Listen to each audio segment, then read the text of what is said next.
Imagine a world taking its first breath. The sky above is a brilliant sapphire, and the sun is a searing white eye glaring down upon a land, its pulse quickening with new life. This is the land of Mesopotamia, cradled between two mighty rivers, the Tigris and Euphrates. The year is 3500 BC. The pyramids of Egypt are still a distant dream in the desert sands. The walls of Troy have not yet risen, and the philosophies of Greece are still millennia away from being whispered in Athenian groves. And here, within the embrace of these rivers, humanity is taking its first steps toward civilization. This is the birth of the world's first cities and the foundation of the first complex society. Welcome to Mesopotamia. Long before humanity's empires stretched across continents, there was a place where everything began, where cities were born, laws were written, and the seeds of modern civilization were sown. It's often said that Mesopotamia is the cradle of civilization because it was here, between the Tigris and Euphrates rivers, that the very concept of organized society first took root. The word Mesopotamia itself translates to the land between rivers, and it is within this fertile land that the foundations of human culture were laid. This was a time when survival was a daily struggle. The rivers, both lifeblood and menace, determined the fortunes of those who lived here. The Tigris, fast-flowing and often unpredictable, could bring devastating floods or a much-needed abundance of water. The Euphrates, slower but more reliable, provided irrigation that allowed agriculture to flourish. It's no wonder, then, that the first complex societies emerged in this area, where fertile soil met the constant ebb and flow of nature's power. But what truly set this world apart were the people who inhabited it. Their cities, their beliefs, their understanding of the universe, these were not mere extensions of survival, but expressions of a grand and unfolding vision of the world. These people, the Sumerians, were the first to build true cities, places like Uruk and Lagash, names that still echo across the centuries, laden with mystery and significance. These cities were not just centers of trade and agriculture. They were the crucibles where the very essence of human society was being shaped.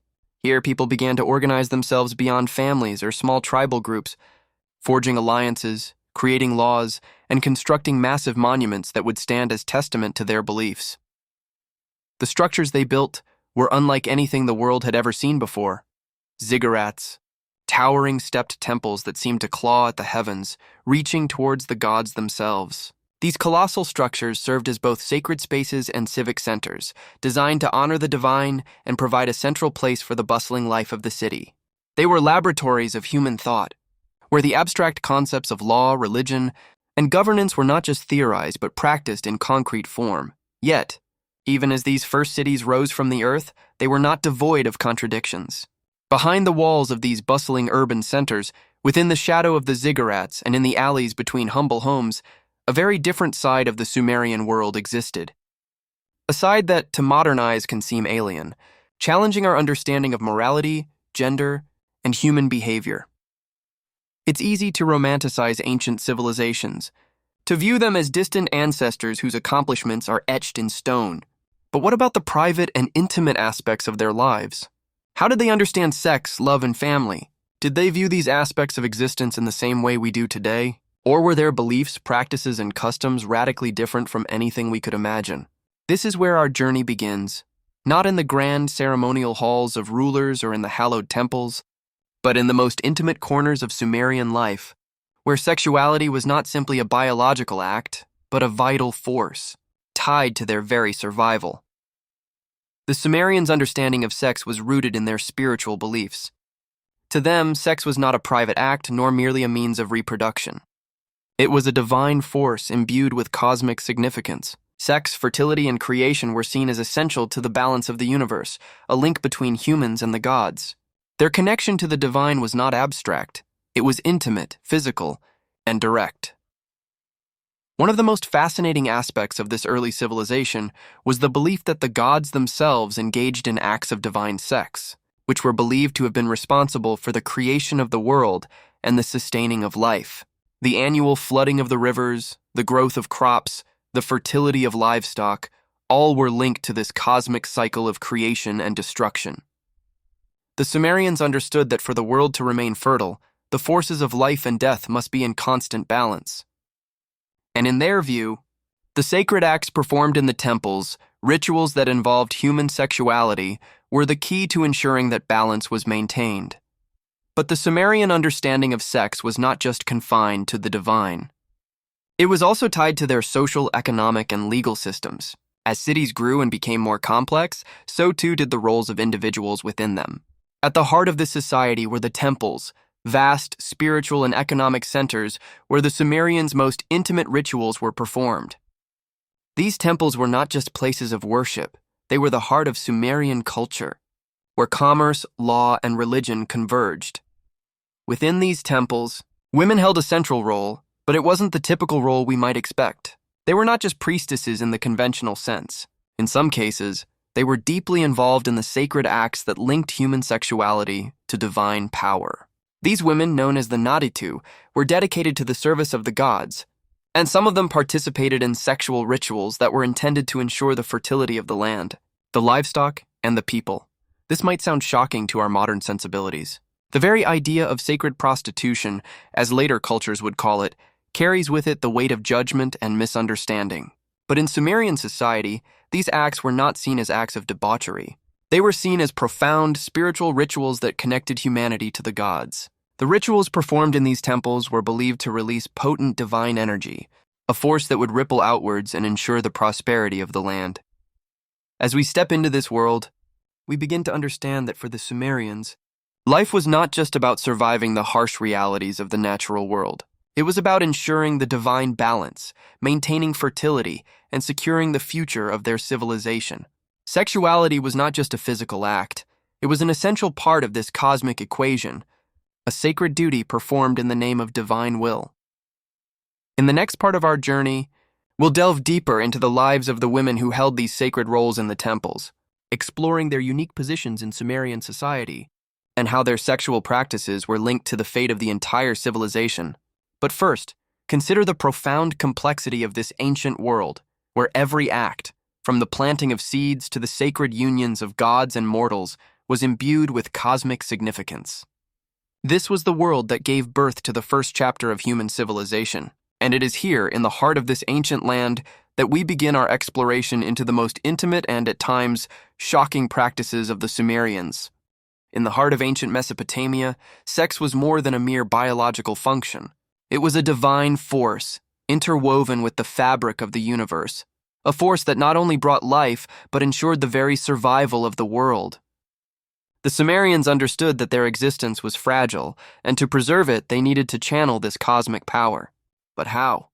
Through sacred rituals, where the energy of sex was harnessed not for mere pleasure, but to keep the forces of life and death in balance. To understand the profound connection between sex and the divine in Sumerian society, we must first understand the worldview that underpinned their entire existence. The Sumerians were not simply concerned with the practicalities of daily life, they were consumed with ensuring the stability of the world around them, a world where the rivers could either flood or dry up, where crops could wither or grow, where life could bloom or decay in an instant. Their belief system was a complex living web that tied the fate of humanity to the forces of nature, the gods, and most significantly, to the divine act of creation itself.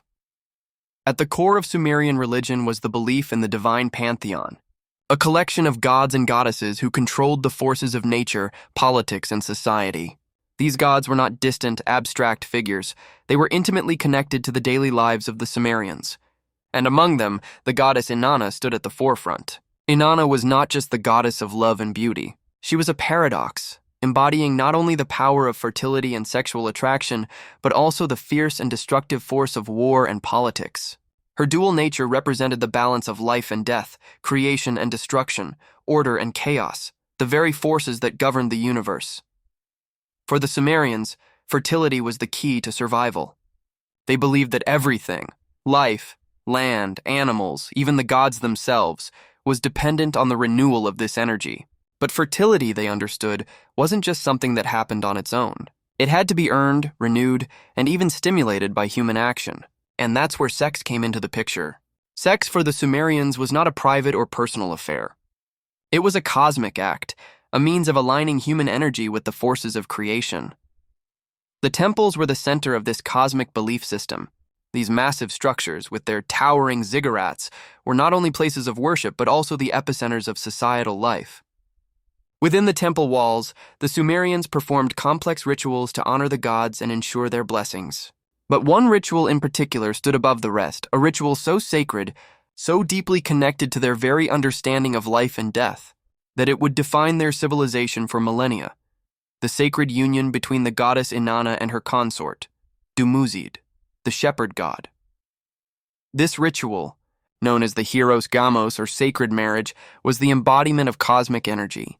It was more than just a ritual, it was a reenactment of the divine coupling that sustained the universe itself. The king of the city would play the role of Dumuzid, embodying his fertility and power, while the highest priestess of the temple would embody Inanna, the goddess of fertility and destruction. Their union was not about personal desire or passion. It was a divine act designed to renew the land's fertility and ensure the continuation of the community's survival. Imagine, for a moment, the scene at the temple of Inanna in the great city of Uruk.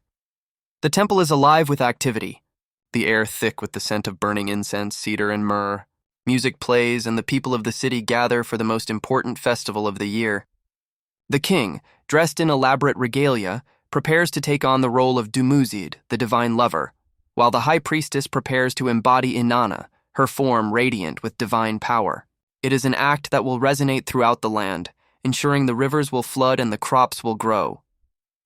The people of Uruk, like all Sumerians, were deeply aware of the power contained in these rituals. It was not enough to pray or make offerings.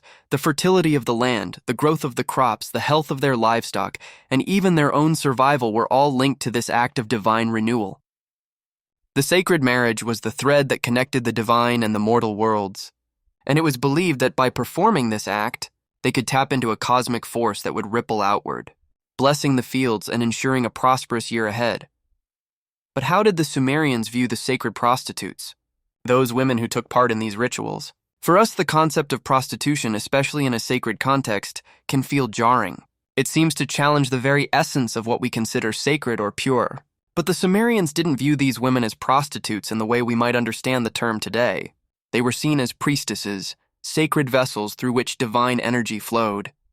Their bodies were not just vessels for reproduction, but conduits of divine power, capable of channeling the force of the gods directly into the world. This is where our understanding of Sumerian religious practices must be expanded. To the Greeks, who would come later, these women were labeled as sacred prostitutes, a term that carried with it judgment and misunderstanding. But to the Sumerians, these women were central to their belief system. Their sexual acts were not an expression of personal desire or pleasure. They were a form of ritualistic worship, a divine duty performed for the good of the community. They were not mere servants of men, but sacred intermediaries between humanity and the divine. The significance of these rituals was immense. The Sumerians believed that the divine energies unleashed during these sacred unions had the power to maintain the cosmic order. Every sexual act performed in the temple was not just an expression of fertility. It was a divine transaction, a plea to the gods to bless the land with abundance. This understanding of sex as a divine force was central to Sumerian life. It was not merely a biological function or a personal act. It was a cosmic necessity. The Sumerian concept of sex was also tied to their understanding of life and death. The sexual energy released in these rituals was believed to be directly connected to the forces of creation and destruction. The fertility of the land was intimately connected to the fertility of the people, and both were seen as part of a larger cosmic cycle. This cycle was not just about the continuation of life, it was also about maintaining balance between life and death, creation and destruction, fertility and sterility. Thus, sex in Sumerian society was deeply spiritual. It was the energy that fueled the cycle of life, and to them, it was essential to ensure that this divine force remained in motion. The sacred marriage and the sexual rituals associated with it were seen as vital to the survival of the community. Without these rituals, there could be no prosperity, no growth, no continuation of life. The land, the people, and the gods were all interconnected, bound together in a delicate balance that required constant renewal. In the next part of our journey, we'll dive deeper into the specific rituals associated with the Hieros Gamos, the sacred marriage, and explore the roles of the king and the high priestess. We'll uncover how these rituals played out in real-life ceremonies, and how the entire city participated in ensuring the fertility and survival of their civilization. But for now, consider the weight of this understanding. Sex in Sumerian society was not simply a personal or private matter. It was a divine power, a cosmic force that held the key to life itself. In the world of the Sumerians, every act of love, every union, every touch had the potential to change the world. Step into the grand temple of Inanna, where the sacred rituals are not only about the gods, they are about the connection between the mortal and divine realms embodied in human flesh. The air thick with incense, the walls adorned with scenes of divine love and power. Here, the role of the priestess transcends mere religious service. It is a sacred duty, a divine calling. The boundaries between the earthly and the celestial blur, as these women perform acts that connect humanity with the cosmos itself. But who were these women? And why did their sexual acts hold such profound spiritual significance? In the heart of Sumerian cities like Uruk, the Temple of Inanna was not just a place of worship. It was a spiritual and societal powerhouse where the physical and divine worlds intertwined. Inanna was no ordinary goddess. She was the goddess of love, beauty, and fertility, but also the goddess of war, politics, and power. A deity of contradictions, she was both the mother of life and a destroyer of worlds. For the Sumerians, she embodied the very balance of existence, creation and destruction, life and death, pleasure and pain. At the core of this divine paradox stood a special class of women, the Naditu. These were the priestesses who served Inanna, but their role extended far beyond traditional religious duties. They were the living embodiments of the goddess herself, tasked with carrying out the most sacred of rites in her name. This included the ritual sexual acts that we would later misinterpret as sacred prostitution. But to the Sumerians, these acts were not mere physical transactions, they were powerful, spiritual ceremonies that ensured the fertility of the land and the prosperity of their people. The idea of sacred prostitution is often misrepresented in modern discourse. The term itself, coined by later civilizations such as the Greeks, carries with it a load of judgment and misunderstanding. To the Sumerians, however, these women were not selling their bodies. They were channeling divine power. Their sexual acts were seen as rituals, designed to invoke the blessing of Inanna, ensuring that her fertile powers would flow into the world. The men who participated in these rituals were not seeking pleasure for its own sake. They were seeking a union with the goddess, a union that would ensure the prosperity of their fields, their herds, and their families. Imagine a young woman named Inanna, not the famous poet, but one of her contemporaries, walking through the great gates of the Temple of Inanna in Uruk. She is draped in ceremonial robes, her face serene yet filled with purpose. The air inside the temple is heavy with the smell of burning cedar wood, frankincense, and the sweet, earthy aroma of spilled libations. The sound of lyres and harps fills the space, as the faithful gather for one of the most sacred days of the year. The walls of the temple are adorned with mosaics made of lapis lazuli and carnelian, depicting scenes of Inanna's celestial deeds, her conquests, her love affairs, and her battles. Inanna's image is everywhere, a radiant, powerful, and sometimes vengeful goddess, a figure who embodied both the beauty of life and the destruction of war. Enheduanna's role is more than that of a mere servant to the goddess. She is a vessel, a conduit for Inanna's divine power. The goddess is alive in her, and it is through Enheduanna that Inanna's blessings will flow into the city, the land, and the people. The sacred rituals performed by these women were not for personal gain. The priestess's body was not her own. It was the property of the goddess. When a man entered into union with her, it was not for lust or pleasure, it was a sacred act, an offering to the goddess. These men were not merely engaging with a woman. They were participating in a cosmic ritual, a prayer made flesh. It was believed that through these acts, Inanna's divine energy would be released, flowing outwards from the temple and into the world, ensuring the fertility of the land and the continuation of life. To understand the significance of these sacred unions, one must grasp the spiritual logic behind them. The Sumerians believed that for life to continue, the forces of fertility had to be constantly renewed. Just as the rivers needed to flood every year to replenish the soil, just as the crops needed to grow in sync with the cycles of nature, the people had to ensure that the divine energy of fertility was kept alive. The high priestesses were seen as the custodians of this energy, tasked with performing the necessary rites to maintain the cosmic balance. Their sexuality was not a personal matter, it was a divine duty, a cosmic act that had far-reaching consequences for the entire civilization. When the Greeks later encountered this practice, they would label it as sacred prostitution, a term that distorts the true meaning behind these acts. The sexual union between a man and a priestess was never about personal pleasure. It was about renewing divine favor. The men who took part in these rituals were not seeking to gratify their own desires. They were offering themselves to the goddess through the priestess, participating in a divine cosmic marriage that would bring fertility to the land. The payment they offered was not for the woman's own benefit. It was a tribute to the temple, a sacred offering to Inanna. These sacred acts were performed on festival days, when the entire city would come alive with music, dancing, and ecstatic celebration. On these days, men from all walks of life, farmers, merchants, nobles, would visit the temple. For them, this act was not a transaction. It was a form of divine communion. They were not simply making love to a priestess, they were making love to Inanna herself. The act of sexual union was seen as a physical manifestation of the cosmic act of creation, a union that ensured the fertility of the land, the livestock, and the people. What was the significance of these acts? It wasn't just about reproduction.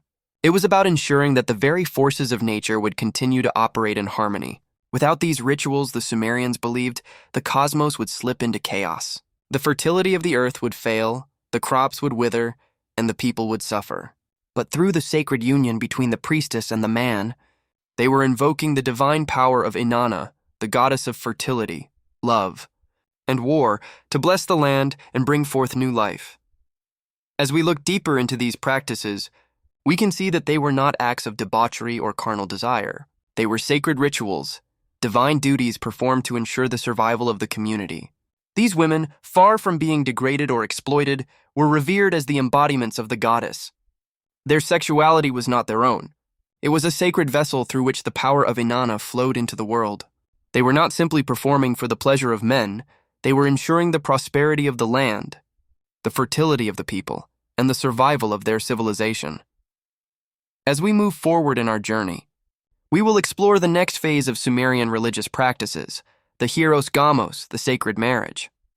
In this ritual, the roles of the king and the high priestess take center stage. The king is transformed into Dumuzid, the shepherd god, and the high priestess becomes Inanna herself. This annual ritual is the most important event in the Sumerian calendar, a divine reenactment of creation itself. But what happens when the king, as Dumuzid, engages in this sacred union with the goddess?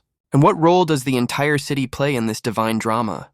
Once a year, the city of Uruk comes alive in a festival that is far more than a mere celebration. It is a cosmic drama, a divine act that holds the fate of the world in its hands. The king, dressed as Dumuzid, the shepherd god, embarks on a journey that will not just seal his reign, but will echo throughout the very fabric of existence. And at his side, the high priestess, transformed into Inanna, the goddess of life and death, of war and love. Together, they will perform the hieros gamos, the sacred marriage, a divine union that will guarantee the fertility of the land, the prosperity of the people, and the continuation of civilization itself. But what happens when the king steps into the role of a god? What is the true meaning of this divine union? At the heart of Sumerian society, when the new year approached, there was no ritual more sacred, more vital, than the hieros gamos, the sacred marriage. This was the divine reenactment of the union between Inanna and Dumuzid, a marriage that was believed to maintain the balance of the cosmos. Inanna, as goddess of fertility, love, and war, and Dumuzid, the shepherd god of fertility and nature, represented the forces of creation and destruction, the two sides of existence that held the world in balance. Every year, this divine union was reenacted to renew the forces of fertility and ensure that life would continue. The ritual was not just about two deities coming together. It was the moment when the king of the city, chosen to embody Dumuzid, would undergo a profound transformation. For this event, he was no longer merely a human ruler. He would become Dumuzid, the shepherd god, symbolizing the life-giving forces of nature.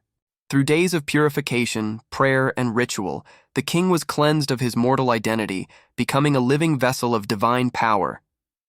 He was no longer just a political leader.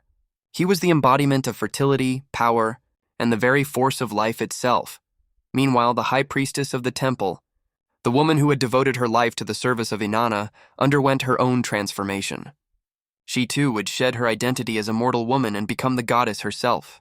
Dressed in splendid garments, adorned with jewels and painted with sacred symbols, the priestess would embody the divine femininity, the divine power of Inanna. Her body, once a vessel of divine energy through the sexual rituals, would now become the sacred vessel in this grand cosmic union. On the day of the sacred marriage, the entire city would come alive with a spiritual fervor.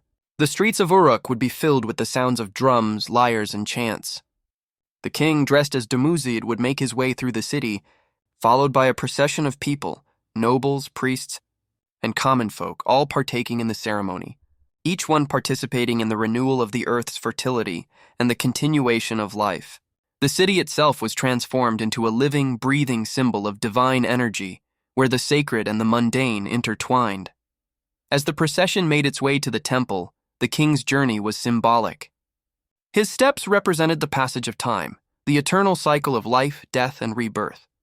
His arrival at the temple signified the renewal of the cosmos, the act of bringing divine power into the physical world. And upon reaching the temple, at the summit of the ziggurat, the king would meet the priestess who had transformed into Inanna. Their meeting was the symbolic joining of the divine and the mortal worlds, an act that would ensure the fertility of the land and the prosperity of their people. Inanna and Dumuzid's union was not just symbolic. It was real, it was physical, and it was sacred. The hieros gamos was the consummation of the divine marriage, the cosmic union that would unleash the forces of life into the world. The king's ability to perform this sacred act was not only a spiritual matter, it was a political necessity. His success in fulfilling the ritual, in achieving the divine union, was seen as a sign that he had the divine mandate to rule, that he had the favor of the gods and would be able to ensure the prosperity of the land.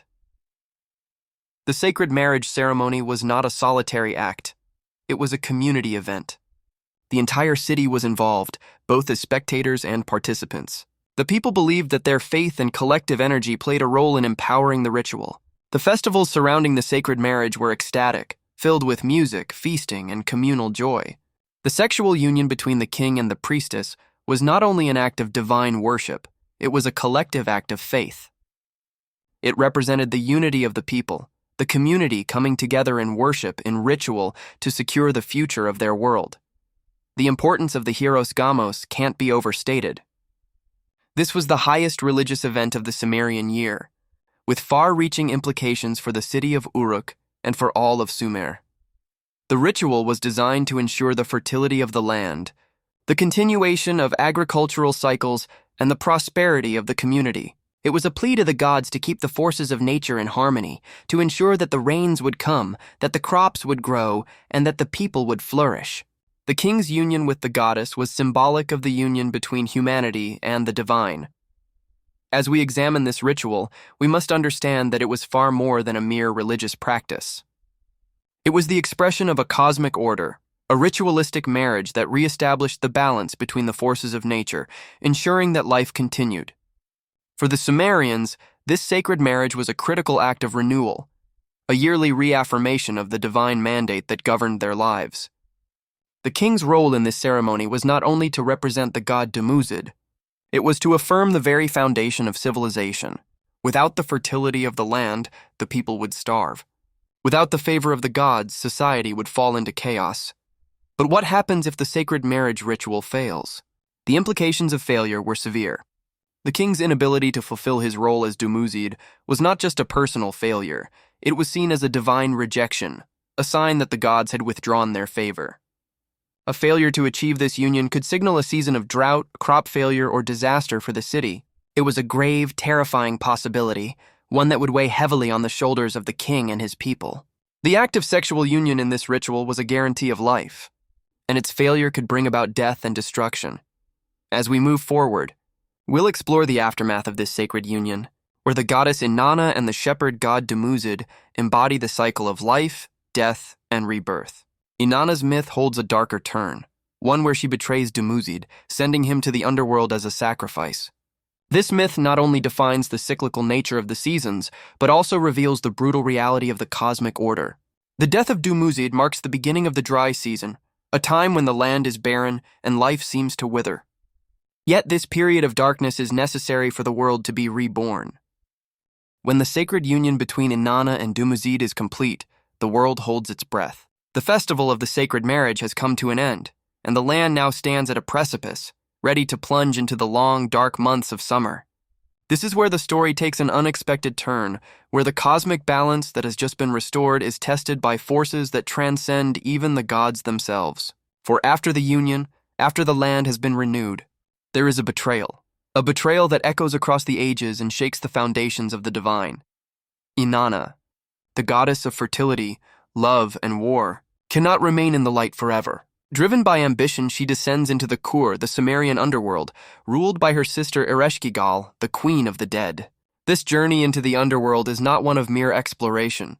It is a descent into the very heart of death itself, a descent that will have profound consequences not only for Inanna, but for the entire world. To enter the underworld, Inanna must pass through 7 gates, each one stripping her of her clothes and her power, until she arrives naked and humbled before the throne of her sister. Inanna's descent into the Kur represents the inevitable cycle of life and death that governs the Sumerian worldview. Just as the rivers flood to bring life, they also recede, leaving the land dry and barren. The seasons themselves follow this cycle, a time of growth and a time of decay. Inanna's descent is not a punishment but a necessary act of cosmic balance. Death must come, and it must be faced. For 3 days and 3 nights, the world above holds its breath. With Inanna trapped in the realm of the dead, the earth begins to wither. The rivers shrink, the crops fail, and life as the Sumerians knew it begins to fade. The goddess of fertility, the very embodiment of life, is gone. In her absence, the world is plunged into darkness, into sterility. It is as though the heartbeat of the land itself has stopped. But Inanna's story is not one of permanent death. There is a glimmer of hope in the depths of this darkness. The god Enki, the god of wisdom and water, devises a plan to bring Inanna back to life. He creates 2 small, sexless creatures from the dirt beneath his fingernails, the Kurgara and the Galatur, and sends them into the underworld with food and water of life, hoping to resurrect the goddess. But the rules of the underworld are strict. No one can leave without providing a substitute. As Inanna rises from the dead, she is accompanied by the Gala, the demons of the underworld, who demand a replacement for her. Inanna's journey back to the world of the living is marked by her sorrowful realization that the cosmic laws of life and death cannot be avoided. As she ascends from the depths of the underworld, she finds that Dumuzid, the god she once adored, has not mourned her absence. He sits on his throne, dressed in fine robes, enjoying his newfound power. His lack of grief, his disregard for the goddess's suffering, fills her with a cold, divine fury. Inanna, who had once raised Dumuzid to his position, now looks upon him with the eyes of death. Her love for him has turned to ashes. In a single moment of divine judgment, Inanna condemns Dumuzid to the underworld, sending him to take her place. The Gala demon sees Dumuzid, dragging him down to the underworld to face his punishment. His desperate cries fill the air, but there is no escape. The shepherd god, the very embodiment of fertility, is bound for the land of death, and the world must endure without him. This is where the story turns dark. The death of Dumuzid marks the beginning of the barren summer, a time when the land is scorched and crops wither. The earth, once lush and fertile, now seems to die with the god. It is a time of mourning, a time of grief, and the Sumerians understand this ritual death as part of the natural cycle of existence. The king, who had once embodied Dumuzid in the sacred marriage, now faces the fear of divine rejection. The failure of the king to maintain the divine union could have dire consequences for the entire city. But the grief and mourning for Dumuzid are part of a ritual that sustains the cosmic order. In the aftermath of Dumuzid's descent into the underworld, the people of Sumer engage in a public lamentation. The city mourns the loss of its fertility god, weeping for the death of the natural world. The statues of Dumuzid are laid out as though he were a corpse, and the people mourn, singing songs of sorrow. This public grief is not simply a reflection of the sadness of the people. It is a ritual act that acknowledges the death of the land and its inevitable rebirth. But there is something unsettling about this ritual of grief. In the moments of sorrow, when the world seems to mourn the loss of life, the people engage in acts that seem to stand in stark contrast to the fertility and vitality of the sacred marriage. During these periods of mourning, certain sexual taboos may be deliberately broken. These acts, often involving same-sex unions or other non-procreative sexual behaviors, were seen not as acts of rebellion or personal desire, but as ritualistic acts of chaos. They were meant to mirror the sterility of the world without the presence of Dumuzid, the god of fertility. By embracing these forbidden acts, the people of Sumer sought to reflect the cosmic disorder, the death of the world, in hopes of eventually compelling the return of life. This ritualized chaos was an act of sympathetic magic, a desperate attempt to bring about the rebirth of the world. The people believed that by participating in the death of the world, they could hasten its resurrection. It was a form of collective mourning, a way of expressing their understanding of the cyclical nature of existence. Death must come before life, destruction before creation. Without this ritualized grief, there could be no hope for renewal. The grief for Dumuzid was not simply about loss. It was about acknowledging the deep connection between life and death, between fertility and sterility, between creation and destruction. The Sumerians understood that to honor the gods was to accept the brutal reality of the cycles of nature. But as they mourned the death of the god, they also held the hope that his return would bring about the rebirth of the world. The winter months of death would give way to the spring of life, and the world would begin anew. And so, the cycle of life, death, and rebirth continues. The death of Dumuzid marks the barren months, the time when the land seems to die. But with his eventual return from the underworld, the world will be reborn once again. The people of Sumer understand this truth. Without death, there can be no life. Without the destruction of the old, there can be no creation of the new. As we move forward in our exploration of Sumerian society, we'll look at the laws that govern their lives, how these laws were designed to maintain social order, to ensure the proper functioning of the community, and to protect the integrity of family and inheritance. These laws, particularly those related to marriage, sexuality, and inheritance, reflect the importance of maintaining the cosmic order and the deep connection between human actions and divine favor. But for now, remember this.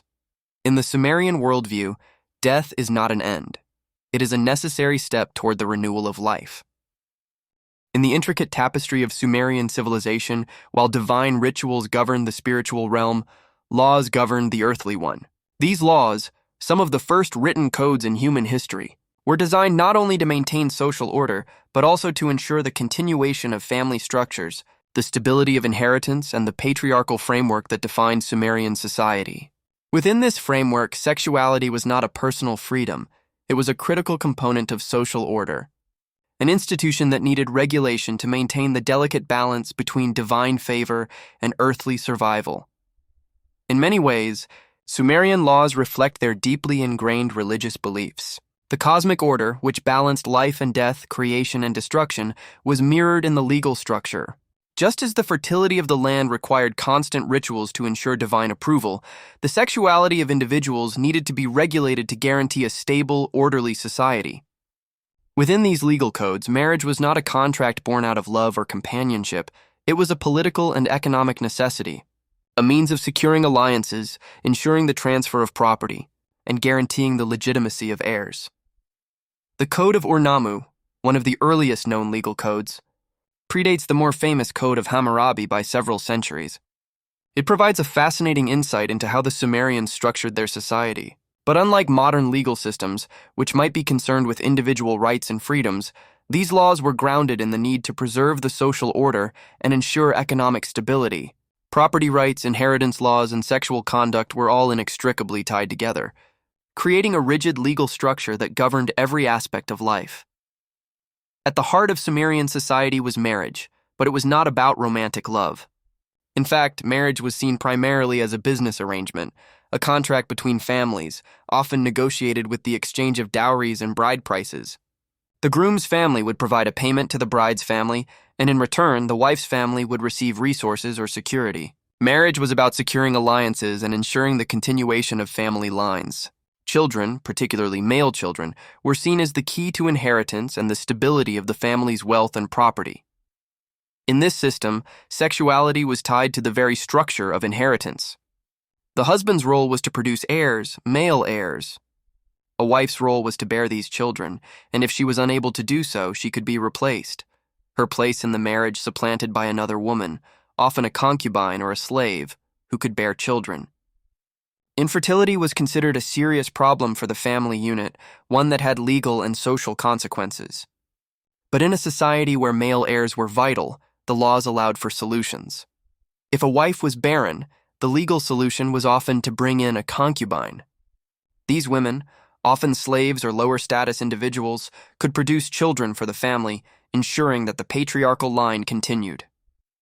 Importantly, the children from these unions were often considered the legal heirs of the primary wife, securing her place in the family's hierarchy. This practice reveals how deeply Sumerian society was structured around the need for clear, stable inheritance. A child's lineage and the property rights tied to that lineage could not be left to chance. The role of the wife in this system was clear: to bear children, manage the household, and remain sexually exclusive to her husband. Adultery, particularly by a wife, was viewed as a grave violation of the social contract. The Code of Ur-Nammu and later codes like the Code of Hammurabi were strict in their punishment of adultery. Women who were found guilty of infidelity were punished harshly, often with death. The law treated the wife's body as the property of the husband, and any deviation from her sexual duties threatened the very structure of inheritance and family wealth. In contrast, the laws regarding male infidelity were far more lenient. A husband could have relations with a concubine, or even slaves within his household, and there was no equivalent punishment. The double standard was staggering. A man could have multiple partners, yet a woman's sexual behavior was tightly controlled, her social and economic status directly tied to her sexual exclusivity. However, while the laws were strict, they also contained provisions that offered women a degree of protection, although these protections were still grounded in the same patriarchal structure. For example, the laws allowed a woman to initiate a divorce under certain circumstances, such as if she was abandoned or subjected to abuse. If a woman was raped, the law stipulated that the perpetrator must marry her. This provision was not about compassion or justice in the modern sense, but rather a practical solution to a problem. If a woman had been raped, she could no longer command the same bride price or social standing, and by forcing the perpetrator to marry her, her status could be restored within the family unit. Despite these protections, the Sumerian legal codes were firmly patriarchal, and they illustrate how sexuality was viewed as a social tool, essential for the regulation of property, inheritance, and the social order. The Sumerians were obsessed with ensuring that every birth was legitimate, that every heir was clear, and that the lineage of every family was established beyond question. Legitimacy was paramount. The legal framework of Sumerian society was a system designed to ensure that all sexual acts, all marriages, and all births were tied to clear lines of inheritance and the continuation of family wealth. The laws governing adultery, divorce, and marriage were some of the most rigid aspects of Sumerian society. But there were also ambiguities in the legal system that suggest the complexity of sexuality in Sumer. The legal codes, while clear in their enforcement of patriarchal values, also hint at more fluid interpretations of sexual roles and gender identity. For instance, there are mentions of individuals who did not fit into the neat categories of man or woman. Some scholars suggest that Sumerian society had a concept of a third gender, recognized within the temples and in certain rituals. These figures were neither fully male nor female, but held sacred roles in religious ceremonies. These individuals, often called Gala priests, were a distinct gender category.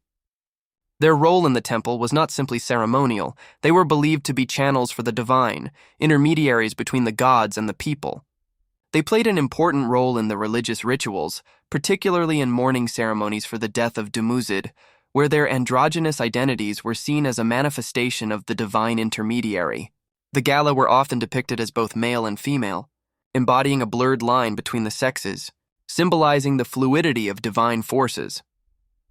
The Gala priests provide a fascinating glimpse into the complexities of gender and sexuality in Sumerian culture. While the majority of Sumerian society adhered to strict patriarchal norms, these priests showed that there was space for gender variance in certain sacred roles. In the temples, gender was not a rigid binary. It was a sacred fluidity that reflected the divine, especially in rituals that blurred the lines between life and death, male and female, creation and destruction. In the final analysis, Sumerian laws were not simply tools of social control. They were the framework through which the Sumerians sought to maintain their understanding of the world. Sexuality, marriage, and inheritance were intertwined with the cosmic forces that governed their belief system. The legal codes reflected not just the need for order and stability, but the sacred obligation to ensure that every aspect of life, from birth to death, was aligned with divine will. The regulation of sexuality was not about personal morality, but about ensuring the continuation of the divine order, the perpetuation of life through the laws of family and inheritance. As we continue to explore the lives of the Sumerians, we'll delve deeper into the roles of gender and sexuality in their rituals, their legal systems, and their societal structures. Next, we will examine how the concept of family was not just about reproduction, but about the continuity of wealth, lineage, and power. We will also see how Sumerian adoption practices played a role in this complex web of relationships, ensuring that family ties were maintained even in the absence of biological heirs. In a society so steeped in rigid social roles and strict legal codes, there existed a fascinating and mysterious exception: the Gala priests and other androgynous figures who represented a space outside the traditional binaries of male and female. These individuals, with their unique identities, not only challenged the established gender norms of their time, but also played an essential role in the sacred and religious life of Sumerian society. They were neither fully male nor female, but occupied a special third gender category, a liminal space between the divine and the mortal. These priests, the Gala, were closely tied to the worship of the goddess Inanna. They were often depicted as androgynous, their physical appearance combining both male and female traits. This strikingly ambiguous gender identity was not seen as a deficiency or anomaly, but as a divine transformation. The Gala were believed to embody a sacred fluidity, reflecting the very nature of the goddess they served, Inanna, who herself was a goddess of contradictions, embodying both the nurturing power of fertility and the destructive force of war. Inanna was not bound by conventional gender norms. She was a figure who could transcend these boundaries, and those who served her most closely reflected this same divine androgyny. In the religious rituals of Sumer, the Gala priests played a crucial role, particularly in the sacred mourning ceremonies for Dumuzid, the fertility god who, after his death, descended into the underworld. These ceremonies, marked by grief and symbolic death, were where the Gala's role became most pronounced. Their androgynous appearance and voices were thought to mirror the cosmic shift between life and death, creation and destruction. As mourners, they channeled the divine sorrow, their emotional performance not just a personal expression of grief, but a ritual enactment of the god's emotions, expressing the grief of Inanna for her lost lover, Dumuzid. The Gala's sexuality and gender identity were intertwined with their sacred duties. While they did not conform to traditional masculine or feminine roles, their gender variance was considered a form of divine transformation. These priests were believed to be chosen by Inanna herself, and their transformation into a third gender was seen as an elevation, a purification, and an act of devotion. This transcendence of gender roles was not an act of rebellion against the patriarchal structure, but a ritualized affirmation of divine power. While the Gala priests held a special position within the temple, their lives were marked by both reverence and ambivalence in broader Sumerian society. On the one hand, their sacred role gave them spiritual authority. They were the keepers of the divine mysteries, the conduits through which the people could access the gods. On the other hand, their ambiguous gender made them outsiders within the larger social hierarchy. They were revered for their divine connection, but also distanced from the traditional family and social structures. Some Sumerian texts even suggest that to marry a Gala priest was seen as undesirable, implying that their androgynous identity, while spiritually powerful, made them somewhat alien to the everyday social order. Their existence challenges our assumptions about ancient gender roles. Though the Sumerians operated within a patriarchal society, they also allowed for gender fluidity in a sacred context. The Gala priests were not men who acted as women, nor were they women who acted as men. Instead, they were individuals who existed outside the traditional gender binary, living in a space that was sacred and unique. Their identity was linked to their spiritual role, and their gender variance was a manifestation of their divine service. This connection between the Gala and Inanna is vital. Inanna, as a goddess of both life and death, was not constrained by the limits of the human experience. She could be a beautiful lover one moment and a terrifying war goddess the next. Her Complexity was reflected in those who served her most directly, the Gala priests. Their androgyny was a way to embody the goddess's multifaceted nature, both male and female, both nurturing and destructive, both divine and mortal. The Gala were living symbols of divine ambiguity and transcendence. Moreover, the Gala's androgynous identity was not just about gender, it was also about power. Inanna was a goddess who could move between the realms of war and love, creation and destruction. The Gala, by embodying both the male and female aspects of the divine, were believed to be able to channel all the forces of the universe, uniting them in a single sacred form. The Gala's role was to bridge the human and divine worlds, acting as intermediaries who could understand and manipulate the powerful forces of life and death. The Gala were not the only figures in Sumerian society who existed outside the male-female binary. The Asinu and Kararu, other temple workers associated with Inanna's cult, also played a role in blurring the lines between gender. They too were often depicted as androgynous, moving fluidly between traditional roles. Like the Gala, they served in sacred rites and performed rituals that reflected the complex and transformative nature of Inanna. These figures were celebrated for their ability to embody both genders simultaneously and were considered to be in direct communion with the divine. The androgynous nature of these figures challenges the common assumption that ancient societies, especially one as structured as Sumer, were entirely rigid in their gender roles. The Sumerians, in their deepest religious practices, recognized the power of ambiguity, understanding that true divine power transcended human categories. The Gala and other androgynous figures were seen not as aberrations, but as divine beings, whose very existence reflected the complexity of the gods they served. In some ways, the Gala's androgynous identity can be seen as a reflection of divine chaos, mirroring the sacred rituals of death and rebirth. Just as the death of Dumuzid marked the barren summer, the Gala's sacred performance in the mourning rituals symbolized the chaos that precedes creation. Their gender variance was not just a personal trait, it was a ritual function, one that allowed them to channel the divine energies of both life and death, ensuring that the cycle of renewal could continue. The recognition of gender fluidity within the sacred context of the Gala speaks to a more complex view of gender in Sumerian society. Though the laws and social norms may have been predominantly patriarchal, the Sumerians had an understanding of gender as sacred fluidity, not just as a biological category.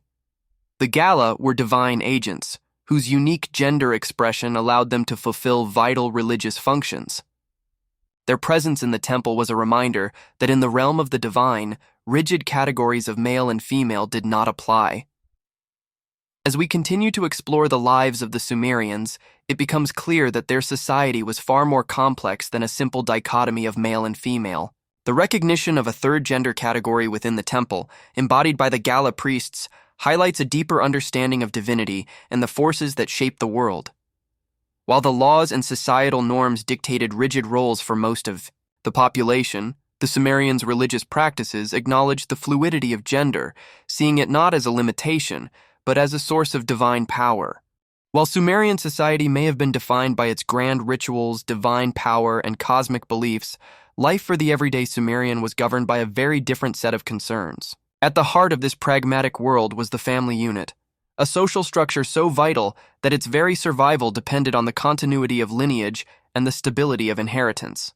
For the Sumerians, marriage wasn't about love or emotional fulfillment. It was a contract, a formal arrangement between families designed to secure alliances, guarantee property rights, and ensure the reproduction of heirs. In this system, sexuality was tightly regulated, not for the sake of personal pleasure, but to ensure the continuation of the family's wealth and status. The marriage contract was central to the Sumerian understanding of family life. It was a formal document written in clay tablets, which outlined the responsibilities of both parties: the husband's duty to provide for his wife and family, and the wife's duty to bear children, preferably male heirs. The bride price and dowry were key components of these contracts. The groom's family would provide a payment to the bride's family, while the bride would bring assets, often in the form of goods, land, or slaves, into the marriage.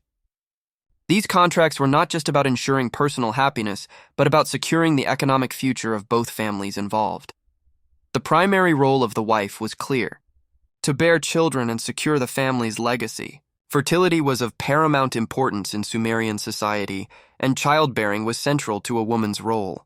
If a woman could not conceive, her position in the family became precarious. But the laws of Sumer did not leave the situation without solutions. If a woman was unable to produce an heir, her husband could take a concubine, or, in some cases, the wife could provide a slave or handmaiden to bear children in her stead. These arrangements, while likely fraught with emotional and social complexities, were legally and socially acceptable. The children born from these unions were still considered the heirs of the wife. Securing her position in the household, the law also allowed for a form of surrogacy within the family, particularly in cases of infertility. In these circumstances, a secondary wife or concubine would be expected to bear children on behalf of the primary wife, ensuring that the lineage continued.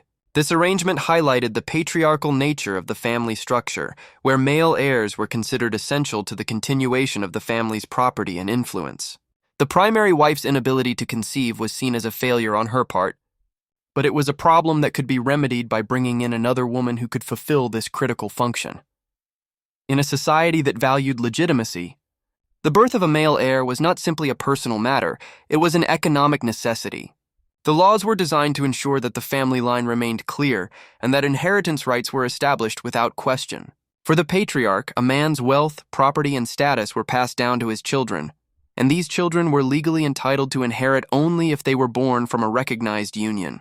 A child born outside the bounds of marriage could not inherit the father's property, a concept that underpinned the Sumerian legal system. Therefore, maintaining the integrity of the family line was of utmost importance. However, the Sumerian legal system also acknowledged the complexities that arose in family life. While it was common for men to have multiple wives or concubines, it was not as straightforward when it came to women's rights. The Code of Ur-Nammu and other Sumerian legal texts reveal that women had some degree of legal protection, although this protection was primarily in relation to their roles as wives and mothers. Women could initiate divorce in cases of abandonment, abuse, or neglect. If a woman's husband failed to fulfill his duties, she had the right to dissolve the marriage, though she would often have to give back her dowry. Similarly, if a husband wanted a divorce, he needed to provide just cause, such as the wife's failure to bear children or her neglect of household duties. Divorce was an important tool for maintaining order within the household, ensuring that families continued to function smoothly. While a woman's role in Sumerian society was largely defined by her ability to bear children and manage the household, the Sumerians also understood that personal relationships and sexuality were not always straightforward. The legal codes mentioned adultery, but the punishment for women found guilty of infidelity was much harsher than for men. A woman accused of adultery could face death, a punishment intended to protect the legitimacy of her husband's family line and to prevent the confusion of inheritance. The laws reflected the patriarchal structure in which women's sexuality was tightly controlled, with severe consequences for any perceived transgressions. In contrast, men had more sexual freedom. They were allowed to have relations with concubines, female slaves, or women outside of their primary marriage, without facing significant legal consequences. This double standard was not unusual for ancient patriarchal societies, where a man's sexual freedom was seen as a sign of power, while a woman's sexuality was seen as something that needed to be controlled for the sake of social order. One interesting feature of the Sumerian legal codes is the recognition of adoption. In a society where inheritance was paramount, adoption allowed families to secure their legacy even in the absence of biological children. A couple without children could adopt a son, who would then have full legal rights, including the right to inherit property. However, if the couple later had biological children, the adopted son's inheritance rights could be reduced. Adoption in Sumer was a way to ensure the continuity of the family's wealth and influence. Regardless of whether the heirs were biological or adopted, Sumerian marriage practices and sexual mores were also reflected in the family structure. A man's wealth and power were inextricably linked to his family's ability to maintain clear lineage and inheritance. It was the role of the wife, and by extension the children, to secure this lineage. A woman's value in society was tied to her ability to bear children, particularly male children who could carry on the family name and inherit the father's wealth. The concubine system, though it allowed for more sexual freedom for men, also contributed to the social stability of Sumer by ensuring that there were always children to inherit property. even when the primary wife was unable to conceive. While marriage and sexuality were critical to the survival and success of Sumerian society, they were also a source of conflict. The practice of using concubines, the rigid division of sexual duties between men and women, and the importance placed on male heirs all reveal the tensions within this system. Women's sexuality was regulated in ways that reflected not just their social roles, but the fundamental economic and political structures of Sumerian life. For women, marriage and sexual conduct were not just matters of personal choice. They were linked to the very survival of the family and the continuity of the patriarchal line. As we journey through the intricacies of Sumerian life, its rituals, its laws, its sacred beliefs, we reach a realm that few cultures have explored as deeply or as disturbingly as the Sumerians did: the realm of death. For the Sumerians, death was not an ending, but a transitional phase, a necessary counterpart to life. But unlike modern societies, which may view death as a moment of personal loss or spiritual transition, for the Sumerians, death was a cosmic force, an inevitable part of the cycle of existence that governed not only the land but the heavens themselves. It was in the realm of death that the divine and the mortal worlds came into their sharpest focus. And as with everything else in Sumerian culture, sex played a central, transformative role. In the world of the living, the Sumerians were obsessed with securing their legacy, property, and lineage, ensuring that the next generation could inherit their wealth and continue their family line. But in the afterlife, where the rules of the mortal world did not apply, death held its own strange and mysterious power. To enter the afterlife was not a peaceful journey. It was a harsh and unforgiving realm, ruled by the formidable goddess Ereshkigal, who controlled the Kur, the Sumerian underworld. The journey into the underworld was not a simple passage, it was a battle, one that required courage, strength, and sometimes sacrifice. The underworld itself was a barren place, a shadow of the living world. The souls of the dead, called Giddim, wandered aimlessly in a twilight state. They ate dust and drank brackish water, devoid of the pleasures or comforts of the living. This bleak existence was what awaited those who died. Unless they had made the proper preparations, unless they had been buried with the right rituals and sacrifices to ensure their safe passage into the afterlife. But there was something deeply unsettling about the Sumerian view of death, especially when it came to the elite. In the royal tombs of archaeologists uncovered what are known as the death pits, one of the most chilling archaeological discoveries in Sumerian history. These death pits revealed that the Sumerians, particularly their royalty, viewed death as a continuation of earthly power. And in these royal burials, the living accompanied the dead, not by mere funeral procession, but through sacrifice. The death pits at contained the bodies of attendants, soldiers and servants who had been buried with their royal masters and mistresses. Some of these individuals were likely sacrificed to ensure the ruler's safe passage into the afterlife, while others may have voluntarily entered the tombs, resigning themselves to their fates in a ritualistic manner. Among these remains, there were also figures of power: women dressed in elaborate jewelry, slaves and concubines who were buried with their masters. Their death was symbolic of the ruler's power, and through their deaths, the ruler's authority and ability to command extended beyond the grave. While the majority of these individuals were likely executed or made to die alongside the king, their deaths were not seen as tragic in the traditional sense. Instead, they were part of the ritualized practice of the afterlife, where power, wealth, and social roles continued into the next world. The sexual hierarchies of the living were mirrored in death, and it was believed that these individuals would continue to serve their masters in the afterlife. Concubines would continue to serve the king's pleasure, and the soldiers and servants would maintain their roles as protectors and aides in the king's eternal reign. But the connection between death and sex went beyond the royal courts. In Sumerian mythology, particularly in the myth of Inanna and Dumuzid, death and sexuality were inseparable. Dumuzid, the fertility god, must die and descend into the underworld where he is judged and condemned. His death is not just an end to life, it is part of the fertility cycle that marks the transition between seasons. The land must die before it can be reborn, just as Dumuzid must die before he can be resurrected in the spring. His sexuality, once a powerful force of fertility and life, is transformed into death, but only so that it can be renewed again in a never-ending cycle. The myth of Inanna's descent into the underworld further explores the sexual dynamics between life and death. Inanna, in her journey, must give up her powers, her clothes, her jewelry, her weapons, symbolizing her sexuality, her power, and her identity. When she enters the underworld, she is stripped of everything, including her physical form. Inanna's descent and her eventual death are symbolic of the cyclical nature of life and death, where sexuality is both a force of creation and destruction. Through her death, she gives way to the rebirth of life, and through this rebirth, fertility returns to the land.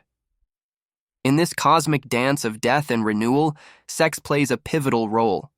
The death of Dumuzid ensures the sterility of the land, while his eventual return heralds the fertility of spring. Similarly, Inanna's death and resurrection are sexual in their very nature. She loses her body in the underworld, but she is reborn to continue the cycle. The sacred marriage, where the king and the priestess embody the divine sexual union, is itself a reflection of this eternal cycle, where life and death are intertwined, and sexuality is the means through which the gods renew and transform the world. In Sumerian belief, the sexual energy of the gods was not confined to the heavens. It was present in the very fabric of their world, shaping their lives, their death rituals, and their conception of the afterlife. Even in death, the Sumerians maintained a sexual connection to the divine. The rituals of sacrifice, whether through the death of royal attendants or through symbolic acts of mourning, were seen as sacred exchanges that ensured the survival of the cosmos. It was through these rituals that life, death, and sexuality were perpetuated, maintaining the balance of the universe and ensuring that fertility would return with the coming seasons. But beyond the rituals and the myths, there was a darker, more disturbing aspect to this connection between death, sex, and the afterlife. The Giddim, or ghosts, in Sumerian belief, were thought to be restless spirits of those who had died without fulfilling their duties. The Giddim were believed to be capable of sexually predatory behavior, particularly in relation to the living. This belief gave rise to the myth of the incubus and succubus, male and female demons who would engage in sexual acts with the living to steal their vital energy. These nocturnal emissions were believed to be a curse brought on by the ghosts of the dead, ensuring that death and sexuality were intertwined even in the realm of spirits. The Sumerians were terrified of these spirits and their power over life and death. To protect themselves from these sexualized ghosts, Sumerians used magical amulets and performed incantations. They believed that by controlling the supernatural forces of sex and death, they could protect their own lives from the wandering spirits of the dead. As we conclude our journey through Sumerian society, it becomes clear that their understanding of sex was as much about life and death as it was about creation. The rituals, the laws, the myths, all reflected the interconnectedness of sexuality, power, and the divine. The Sumerians understood that death was not just the end of life. It was an inevitable transition, a necessary force that played a vital role in the cyclical nature of existence. Through death, life was renewed, and through sexuality, the divine power that governed the universe was channeled, ensuring that creation could continue.